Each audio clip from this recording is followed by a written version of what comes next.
Tout de suite, c'est le JT de l'écho avec Claire Bonichon. Bonjour Claire. Bonjour Pauline. Et on commence avec ce grand rendez-vous traditionnel du mois de janvier. Le CES qui ouvre ses portes au grand public aujourd'hui à Las Vegas. C'est le salon mondial de la high-tech.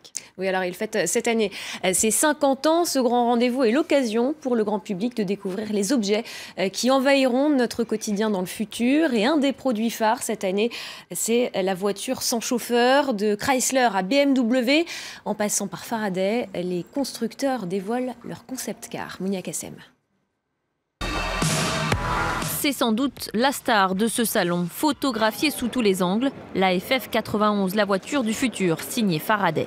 Le constructeur californien a voulu frapper fort avec un nouveau bolide 100% électrique, semi-autonome seulement, car le véhicule peut uniquement se garer tout seul. En appuyant sur un simple bouton, vous pourrez profiter de la liberté de ne plus jamais vous soucier de garer votre véhicule. Faraday fait le pari de la puissance et entend concurrencer le constructeur Tesla, pionnier dans le domaine.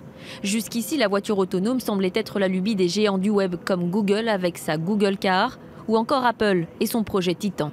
Mais l'idée a fait son chemin et a quitté la Silicon Valley pour séduire les grands constructeurs automobiles à travers le monde. Fiat Chrysler a ainsi dévoilé une voiture électrique familiale qui se conduit sans chauffeur et totalement connectée. La voiture vous voit approcher, elle reconnaît votre visage, votre voix, vous souhaite la bienvenue et vous ouvre les portes.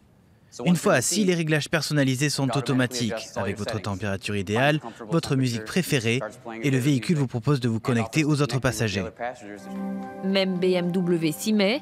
Le constructeur allemand promet un véhicule totalement autonome à l'horizon 2021. Même objectif affiché chez Ford, qui indique avoir investi 4,5 milliards de dollars. La conduite autonome, c'est aussi le pari du groupe sud-coréen Hyundai. Le prix de ces véhicules du futur reste pour le moment un mystère.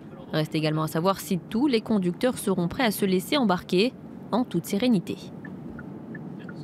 Voilà pour ce rendez-vous américain. Un point sur les marchés asiatiques. Eh bien, les places asiatiques sont en ordre dispersé ce matin. La bourse de Tokyo est en légère baisse de 0,51%, baisse dans le sillage d'un raffermissement du yen, ce qui pénalise les valeurs exportatrices nippones. Shanghai et Hong Kong, vous le voyez, en hausse. Les cours sont soutenus notamment par Wall Street qui a bien terminé la séance hier. La bourse de New York qui continue à monter à l'approche de l'investiture de Donald Trump le 20 janvier prochain.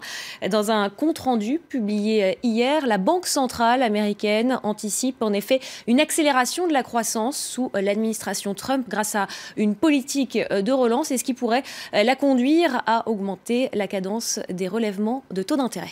Donald Trump qui a nommé un avocat spécialiste de Wall Street pour diriger la SEC, c'est le gendarme de la bourse aux États-Unis. Oui, il s'agit de Jay Clayton, un avocat associé du cabinet Sullivan & Cromwell, un spécialiste de l'industrie financière et des marchés. Il a notamment défendu plusieurs grandes banques de la place dans le sillage de la crise de 2008. On ne compte décidément plus les figures de Wall Street dans la future administration Trump. Jay Clayton aura notamment pour mission de détricoter les réglementations qui freinerait, selon Donald Trump, l'investissement outre-Atlantique.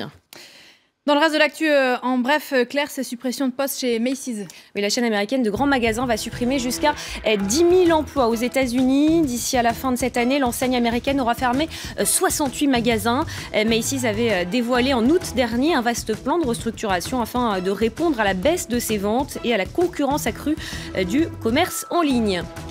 De nouvelles révélations embarrassantes pour Volkswagen. Selon le quotidien allemand Bild, l'ancien patron du directoire, Martin Winterkorn, toucherait une retraite de plus d'1 million d'euros par an, soit 3 100 euros par jour. Révélations qui interviennent alors que la justice américaine vient de donner son feu vert aux poursuites des investisseurs dans le cadre du scandale des émissions polluantes. Et puis enfin, Deutsche Bank accepte de payer 95 millions de dollars aux autorités américaines pour solder des accusations de fraude fiscale. Les faits remontent aux années 2000 à la suite de l'acquisition par la première banque allemande de Charter, une holding américaine. Cette amende marque une nouvelle étape dans la résolution des litiges de Deutsche Bank outre-Atlantique. Merci beaucoup Claire.